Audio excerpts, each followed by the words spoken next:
Hi everyone, Coach Estee here. August is Wellness Month. We are coming to you with a bunch of tips and support with how to improve, empower, or strengthen your wellness routine. I'm here today to talk about mental health practices specifically. When it comes to mental health, there's a lot of crossover between your other habits, nutrition, exercise, community, and I'll dive in a little bit deeper into all of that. I'm gonna come right out and say it. My favorite mental health practice is therapy.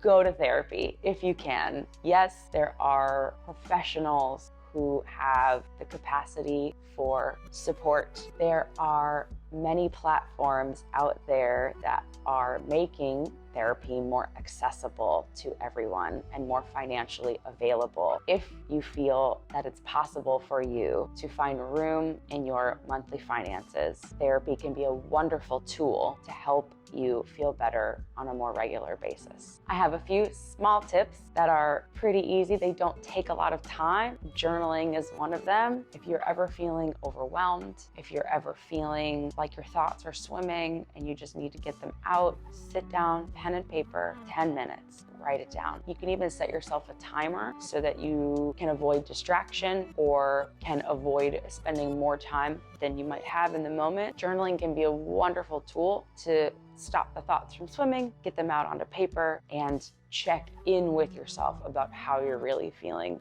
about a certain situation or just in general. Another pretty simple tool to improve your mental health is to fill your fridge with nutritious foods. Simple. Foods that you like, foods that you enjoy. Make sure they are there in your house, snacks in your car, in your purse, available to you when you need them. Fueling your body with dense nutrients is so important. It affects your stomach chemistry, it affects your brain chemistry. It's gonna help you out in a moment where you don't have a lot of time to prepare a whole meal, and it's just gonna keep you happy and healthy throughout your day, throughout your week. Another quick, easy one, and probably pretty obvious, is exercise. Our favorite one here at Element 5. Exercise, movement. Let's change the word to movement. So important for your heart, so important for your brain, important for feelings of confidence, important for your nervous system. You only stand to benefit from incorporating any type of movement into your routine, whether you are in one of our strength and conditioning classes at Element 5 and you're sweating and you're feeling good and your heart is pumping, or whether you are in a gentle yoga class and you're just moving the joints, getting out of the positions that you spend most of your day in, either at a desk or in a car or at the computer. Movement and exercise are so great for so many reasons. You obviously release certain chemicals in the body that make you feel happier. It's good for your heart. If you're exercising at a gym, if you're here with us at E5, the other element that exercise can bring into your life is community,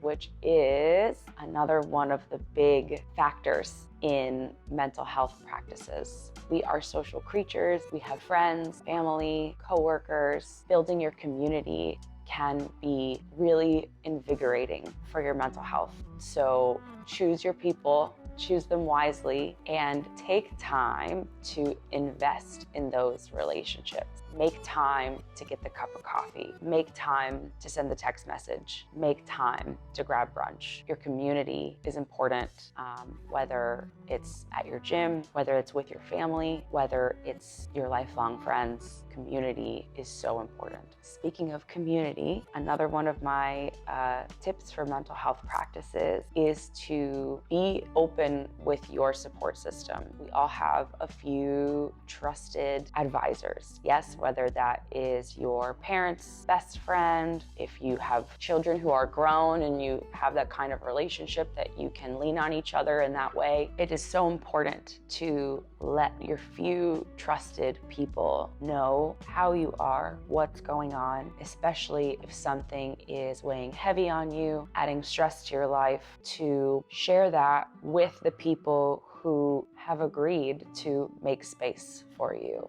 when you need them to do so. Talking to your support system, being open, being honest, checking in with them, nurturing those relationships, as I said, with community is another important, really important thing to do to improve your general mental health. Last, but certainly not least, and maybe the more difficult practice, is forgiving yourself and letting go of self-judgment. I know those are big, those are huge. And if you follow my first suggestion by going to therapy, you can work on that in there with your therapist or your community and your trusted people. But it's a big one, and it's really important, and it applies to all of the practices that I've already talked about. The choosing nutrient-dense foods, right? That doesn't mean judging yourself for your food choices. That means grabbing the foods that make you feel healthy and happy. And if it's a pint of ice cream every once in a while, that is okay. Take the judgment out of the choices and focus on the joy. Letting go of judgment for when you sit down and you start to journal. Letting go of the judgment of your words that you're writing down on the paper. You might sit down and expect yourself to write some amazing poem or say something profound, and it's just the act of journaling, and that's all you need to do. So taking the judgment out of the practice. Exercise, ooh, big one where we tend to judge ourselves, right? Looking at who's looking at me, the clothes I'm wearing aren't comfortable, does the coach think I'm doing it right? I'm so behind, I'm not where I used to be. These are common things we hear people say out loud about themselves. These are common things that we say to ourselves inside of our heads. And frankly, it's not very kind. And you will see so much more progress, and you will enjoy the process so much more if we can catch ourselves when we start letting the judgments come in, and if we can say, no thanks, I don't need that today. Therapy is a great tool if that is accessible to you. Journaling is an amazing tool. It doesn't take a lot of time, and it's pretty simple. Fueling your body properly is going to keep everything feeling good. Exercising can bring joy. Any movement, it doesn't always have to be tough exercise. Any movement, talking to your community, building your support system, nurturing your support system, and self-compassion, forgiveness, letting go of judgment. Those are my suggestions for building and continuing to improve your mental health practices on a daily, weekly, and monthly basis. Thanks for watching.